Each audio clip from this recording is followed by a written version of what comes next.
మనకు సహాయకరంగా కొన్ని లేఖనములు జ్ఞాపకం చేసుకుని మహారాజులో కొనసాగుతాం. యెషయా గ్రంథం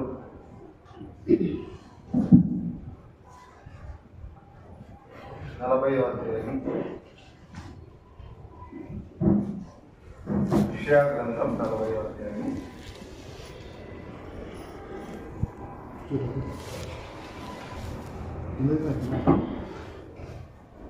9వ వచనాన్ని చదువుతున్నాం.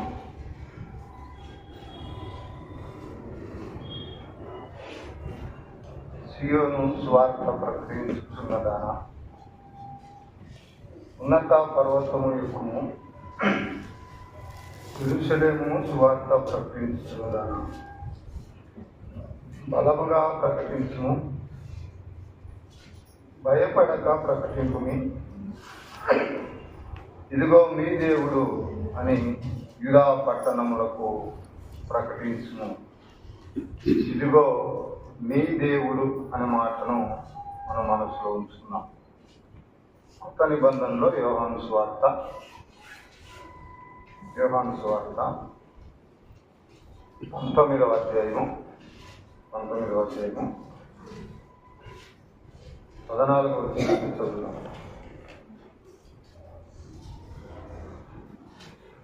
ఆ దినము పస్కాను సిద్ధపరచు దినము. అప్పుడు ఉదయం 6 గంటలు కావచ్చును. అతడు ఇదిగో మీ రాజు అని యూదులతో చెప్పగా, ఇదిగో మీ రాజు అని యూదులతో చెప్పగా, మీ రాజు, ఇదిగో మీ రాజు అనే మాటను మన మనసులో ఉంచాం. అక్కడే 5వ వచనంలో కూడా ఆ ముళ్ళ కిరీటమును ఉదారంగము వస్త్రమును ధరించిన వాడే యేసు వెలుపలికి రాగా పిలాతు ఇదిగో ఈ మనుష్యుడు అని వారితో చెప్పెను. ఇదిగో ఈ మనుష్యుడు అని వారితో చెప్పాను. పిల్లరా, 3 భాగాల్లో 3 మాటలు మనం చూస్తున్నాం. ఇదిగో మీ దేవుడు, ఇదిగో మీ రాజు, ఇదిగో ఈ మనుష్యుడు అనే మాటను మనం చూస్తున్నాం. మొట్టమొదటిగా మీ దేవుడు అనే మాటను కనుక మనం గమనిస్తే, దేవుడు ఎవరు, ఎలాంటి వారు, ఆయన గుణగణములు ఏంటి, ఆయన స్వరూపం ఏంటి అని మనం కనుక దైవ గ్రంథంలో గమనిస్తే చాలా లేఖనాలు ఉన్నాయి. దేవుడు సృష్టికర్త, ఆదికాండము 1వ అధ్యాయంలో మనం గమనిస్తాం. ఆయన సృష్టికర్త, ఆయన సర్వమును కలుగజేసిన వాడు, ఆయన సర్వమును నిర్వహిస్తున్నవాడు, ఆయన నిత్యుడు అని మాట ఉంది. నిత్యుడు, ఆది ఆయనే, మధ్యము ఆయనే, నిరంతరము ఉండువాడు. దేవుడు స్వరూపము కలిగిన వాడు కాడు. ఒక స్థలానికో ఒక ప్రాంతానికో ఆయన పరిమితమైనటువంటి వాడు కాడు. ఆయన సర్వంతర్యామి. అందుకే భక్తుడైనటువంటి మోషే అన్నాడు, దేవా నేను నిన్ను చూడాలన్నాడు. ఆయన అన్నాడు, నన్ను ఎవరు చూడలేరు, చూసి బతకలేరు అన్నాడు. కొత్త నిబంధనలో చాలా లేఖనాల్లో మనం చూస్తాం. ఆయన దేవుని ఎవరు చూడలేదు అనే మాటలు మనం చూస్తాం. కాబట్టి ఆయన సర్వాధికారి, సర్వంతర్యామి, అనంతుడైనటువంటి వాడు. ఆయన అనంతుడైనటువంటి దేవుడు. ఆయన ఆకాశము నా సింహాసనం అన్నాడు, భూలోకము నా పాదపీఠము అన్నాడు. ఆయన కూర్చోవడానికి ఆకాశము సరిపోదు, ఆయన పాదము పెట్టడానికి భూమి కూడా సరిపోదు. ఆయన ఎంత అనంతుడు అంటే లేఖనాల్లో అనేక లేఖనాలు ఉన్నాయి. ఆయన నిరంతరము ఉన్నవాడు, ఆయన సర్వాధికారము కలిగిన వాడు, ఆయన సర్వమును సృష్టిస్తున్నవాడు. అంత మహోన్నతుడైనటువంటి దేవుణ్ణి ఎవరు చూడలేరు, ఎవరు సమీపింపలేరు. యెషయా గ్రంథం 6వ అధ్యాయంలో మనం చూస్తే శరాపులు, కెరూబులు ఆ సింహాసనం మీద ఆయన ఆసీనుడై ఉండగా ఆయన చూడలేక, ఆ వెలుగులో చూడలేక ఆ రెండు కాళ్ళతో, రెండు రెక్కలతో కాళ్ళు కప్పుకుంటూ, రెండు రెక్కలతో కళ్ళు కప్పుకుంటూ, రెండు రెక్కలతో ఎగురుతూ విసురుతూ వారు రాత్రింబగలు ఆయన పరిశుద్ధుడు పరిశుద్ధుడు పరిశుద్ధుడని ఆయనను స్తుతిస్తున్నట్లుగా మనం చూస్తాం. ప్రకటన గ్రంథం 5వ అధ్యాయం 4వ అధ్యాయం మనం గమనిస్తే ఆ 24 పెద్దలు ఆ సింహాసనం ఎదుట తమ కిరీటములను వేసి, నీవే పరిశుద్ధుడవు, యుగములు ఏలువాడవు, ఘనత మహిమ ప్రభావములు పొంద అర్హుడవని చెప్తూ ఆయనను స్తుతిస్తున్నట్లుగా మనము గమనిస్తాం కదా. మరి ఇంతటి అనంతుడైనటువంటి దేవుడు, సర్వాధికారి అయినటువంటి దేవుడు, సర్వమును ఎరిగినటువంటి దేవుడు, ఆది అంతము లేని దేవుడైనటువంటి ఆయన జన్మించినట్లుగా మనం ఇక్కడ చూస్తున్నాం. ఆయన ఎలా జన్మించాడంటే ఆయన జననము రాజుగా జన్మించినట్లుగా మనం చూస్తాం. యెషయా గ్రంథం 9వ అధ్యాయంలో ప్రవచనములో మనం చూస్తాం. చూడండి, 9వ అధ్యాయంలో మనం చూస్తే 6వ వచనాన్ని మనం చూస్తే, ఏదైనగా మనకు శిశువు పుట్టెను, మనకు కుమారుడు అనుగ్రహింపబడెను, ఆయన భుజము మీద రాజ్యభారం ఉన్నది అనగా రాజుగా జన్మించబోతూ ఉన్నాడు. అందుకే యేసుక్రీస్తు ప్రభువారు జన్మించినప్పుడు మత్తయి సువార్తలో మనం చూస్తాం, ఆనాటి జ్ఞానులు ఆయనను వెతుకుతూ వచ్చినట్టు వస్తూ వాళ్ళు పలికినటువంటి మాట ఏంటంటే, మత్తయి సువార్త 2వ అధ్యాయంలో మనం చూస్తే, యూదుల రాజుగా పుట్టిన వాడెక్కడా అనే మాటను మనం చూస్తాం.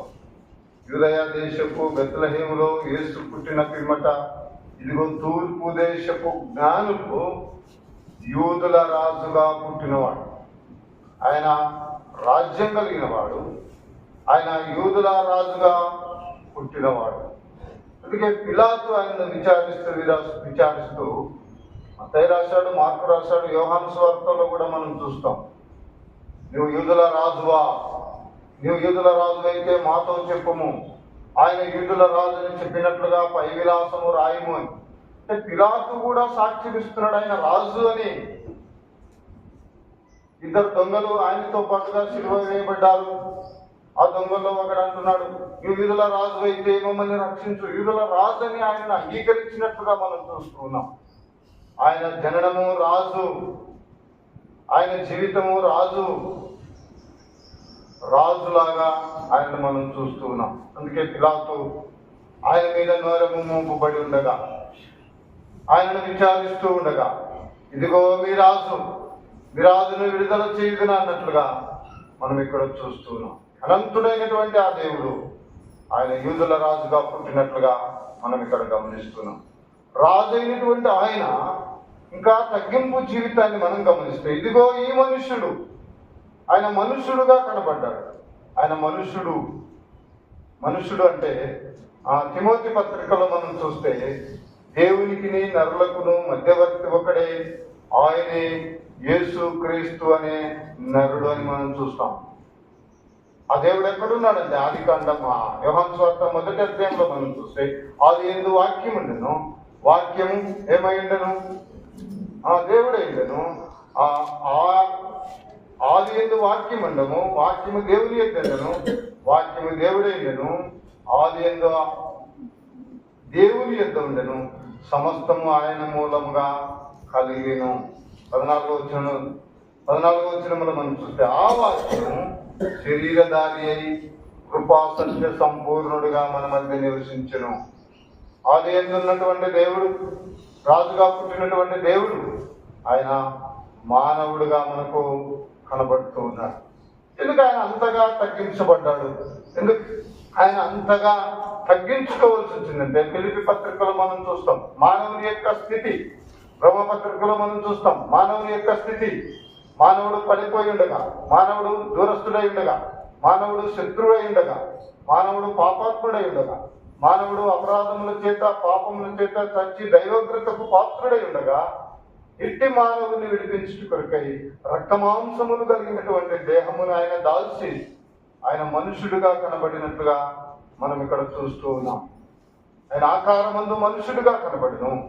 ఆయనలో ఏ పాపమును లేదు, ఆయన ఏ దోషము చేయలేదు, ఆయన నోట ఏ కపటమును లేదు. మనం చూస్తాం యెషయా గ్రంథం 53వ అధ్యాయంలో అనేక లేఖనాలు మనం చూస్తాం. మన అపరాధముల కొరకై ఆయన అప్పగించబడ్డాడు. మన సమాధానార్థమైన శిక్ష ఆయన మీద మోపబడింది. మనమందరము గొర్రెల త్రోవ తప్పి ఉండగా మనందరి కొరకై ఆయన గాయపరచబడును. ఆయన ముఖము వికారమైపోయింది. పరమగీతంలో మనం చూస్తాం, ఆయన ధవలవర్ణుడు, ఆయన రత్నవర్ణుడు, 10,000 మందిలో గుర్తింపదగిన వాడే. ధవలవర్ణుడైనటువంటి ఆయన ముఖము స్వరూపమును కోల్పోయిను. ఆయన దేహము రక్తపు ముద్దగా మార్చబడింది. ఆయన యెరూషలేము వీధిలో ఈడవబడ్డాడు. కొరడా దెబ్బలకు ఆయన దేహమంతా చూస్తే ఒక రక్తపు ముద్ద కనబడినట్లుగా మనం చూస్తాం. ఎంతగా ఆయన తగ్గించుకుంది, ఎంతగా ఆయన వేదన అనుభవించింది, ఎంతగా ఆయన బాధను అనుభవించింది. భూమి వారికి ముఖము దాచుకోలేదు. కొత్త వారికి వీపును అప్పగించాడు. వీడా వాడా అన్నాడు. యెరూషలేము వరకు ఈడ్చాడు, గొల్గొతా వరకు ఈడ్చాడు. 3 మేకుల మధ్య ఆయనను సిలువ వేశాడు. ఆయన హృదయంలో బల్లెపోటు, రక్తమంతా కాలిపోయింది. ఆయన చనిపోయి సమాధి చేయబడి తిరిగి సజీవుడిగా లేచిన ప్రభు. ఉదయకాలం ప్రియుల మన కొరకు శ్రమను అనుభవించి మన కొరకు మరణించిన మానవుడుగా తిరిగి లేచిన దైవ స్వరూపుడైనటువంటి ప్రభువును ఉదయకాలం మనం జ్ఞాపకం చేసుకుని, ఆ 24 పెద్దలు ఎలాగైతే తమ తలలు ఉంచి ఆ సింహాసనము ఎదుట తమ కిరీటములను వేసి వారు ఆరాధన చేస్తున్నట్లుగా మనం చూస్తున్నాం. కీర్తనల గ్రంథం 50లో మనం చూస్తాం, స్తుతియాగం అర్పించేవాడు నన్ను మహిమ పరచుచున్నాడు. ఉదయకాలం ఆయన చేసిన ఉపకారాలను జ్ఞాపకం చేసుకుని దావీదు మహారాజు అన్నట్లుగా కీర్తనకారుడు ఆయన చేసిన ఉపకారములలో దేనిని మరవకు. ఆయన మనకు చేసిన ఉపకారాలను మర్చిపోకుండా ఉదయకాలము ఆ ప్రభువును, ఆత్మ అయినటువంటి ఆ ప్రభువును, ఆత్మస్వరూపి అయినటువంటి ఆ ప్రభువును, సింహాసనం మీద కూర్చొని మన కొరకు విజ్ఞాపన చేస్తున్నటువంటి ప్రభువును, మన కొరకు త్వరగా రాబోతున్నటువంటి ప్రభువును, పునరుద్ధానుడైనటువంటి ప్రభువును ఉదయకాలమును జ్ఞాపకం చేసుకుని మన స్తుతి ఆరాధన ఆయనకు సమర్పించబద్ధులమైన సర్వంతర్యామైనటువంటి దేవుడు ఆయన మానవుడిగా పుట్టి మనుషుడిగా జీవించి మనందరి కొరకై శిలువ బలియాగమైనటువంటి ప్రభువును జ్ఞాపకం చేసుకుని మన కొరకు త్వరగా తిరిగి రాబోతున్నటువంటి ప్రభువును జ్ఞాపకం చేసుకుని మన తలలు వంచి ప్రభువును స్తుతించి ఆరాధించి మహిమపరచుదుముగాక.